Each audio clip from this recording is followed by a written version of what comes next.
Details tonight on a trip to the dentist that one young girl will never forget. Her family is now suing a local doctor after they say her mouth caught fire during a procedure. And 13 Action News anchor Jackie Kostick spoke with the attorney who says the girl suffered some severe burns here, Jackie.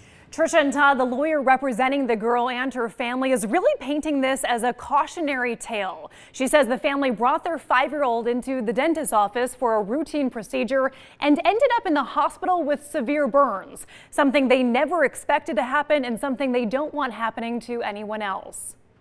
Most kids don't like going to the dentist, but one local 5-year-old had the scare of a lifetime at Just for Kids.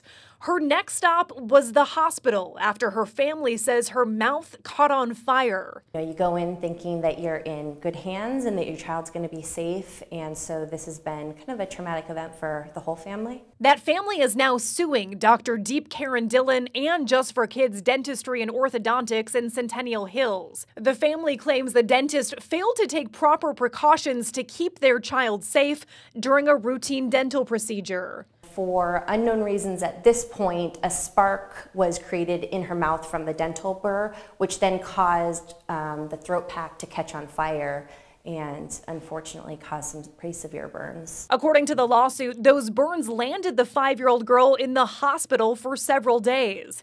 The lawyer representing the family, Allison Brazier, says in the case of most routine procedures, the conditions could make for a perfect unsafe storm inside a patient's mouth if the dentist isn't careful. If you're under sedation, you have oxygen coming through, you've got usually some kind of cotton or other flammable material in your mouth, and then you have these tools that can become overheated if proper precautions aren't taken, and if those overheated tools cause anything to spark, you really have the perfect storm for what happened in this case. Brazier says the girl, who's now 6, is doing well physically, and they don't expect her injuries to be lifelong. Mayla, like any other 6-year-old, she's trying to just be a normal 6-year-old, and I think her parents are trying to keep her as normal as possible, and really they just want to prevent this from happening to other people, and make sure that if something does happen, that the parties that are responsible get held accountable.